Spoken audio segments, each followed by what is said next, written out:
For many people with COPD, exposure to certain allergens can cause you to have an increase in symptoms and can lead to acute exacerbations. So, I'm going to go over the most common allergens and I'm going to give you tips on how to reduce your exposure to them or manage them a little bit better. So, number one, I have pollen. Pollen comes from trees, grasses, and weeds, and it's just in the air. So, this is one where the best way to deal with it is to keep track of it. So, they do have apps that help you keep track of pollen count, or you can just tune into your local weather channel or even your local news. Usually on their website, they will have something to kind of show you how the allergens are for the day, what they are, and when they're going to be at their highest. So definitely want to watch that when they're really, really high. You want to try to stay inside if you can, windows closed. If you do need to go out, just try to avoid going out in the early morning because pollen counts tend to be higher in the morning. So maybe later in the day, go out and run your errands. Now, the next one that I have is mold. Mold really thrives in damp environments. So, what you want to do is you want to make sure that you keep your home dry and well ventilated. Um, you want to use dehumidifiers in any damp area in your home. Most damp areas that you would think about would be basements and some bathrooms as well. So, you just want to make sure that you use dehumidifiers when you feel like mold could be a possibility. And if you see mold, for sure, you need to clean it up right away. Be on the lookout for it once you've seen it. A lot of times there's mold you can't see. So you definitely want to put a dehumidifier in that room and just try to stay on top of that because mold can really wreak havoc on certain respiratory issues. And that it's a hard one to get away from once you have a mold problem. So it's best to just be proactive about it. Now, next I have dust mites. So, dust mites are these little microscopic creatures that are actually in dust. They really thrive in bedding, carpet, and furniture upholstery. So, you want to make sure that you are washing your bedding at least once a week in hot water. I recommend, if you can, if you have carpet in your house and you suffer from breathing problems, I always recommend switching to hardwood or laminate, just anything that's not carpet, because that carpet is going to just hold all that stuff in there. It's going to hold the dust mites. It's also going to hold, you see next on here is pet dander, it's going to hold that as well.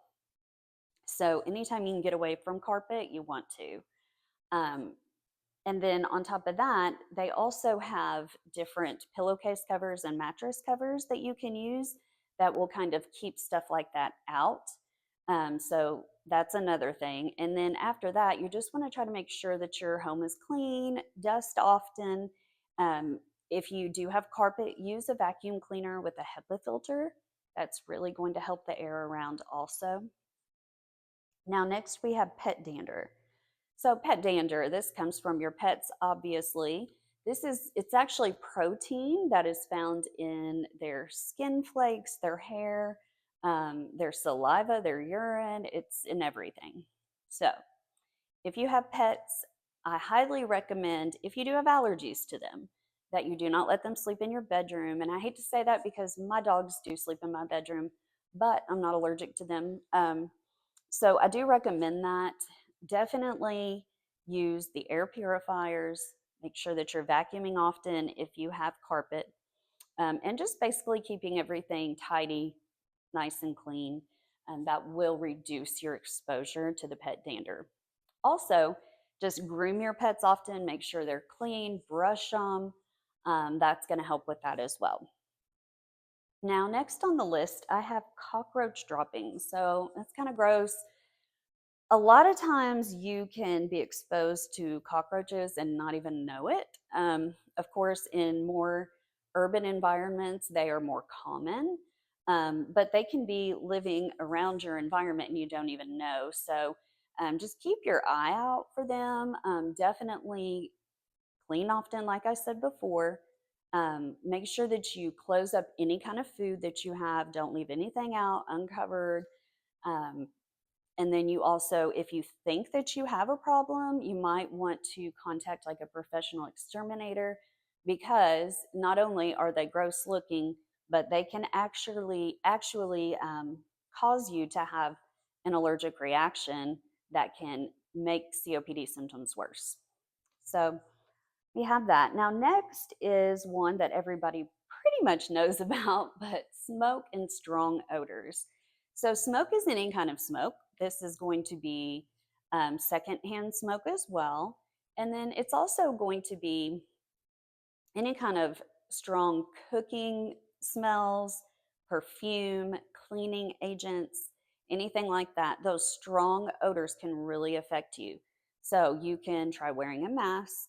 You can make sure that your home is well ventilated, especially when you cook and clean. And that is going to help with that. Now, the very last one we have on here is the airborne chemicals. So, these are going to be more like your paints, solvents, cleaning things, which we already talked about the cleaning products. But you just want to make sure, once again, that you're either wearing a mask when you use them or are exposed to them. And you want to make sure that you are doing it in a well ventilated space. So, managing allergies and allergens and COPD, it can be difficult, but the key is to stay on top of it, be proactive, just make sure that you are limiting exposure to these specific things, and it is really going to decrease your COPD symptoms.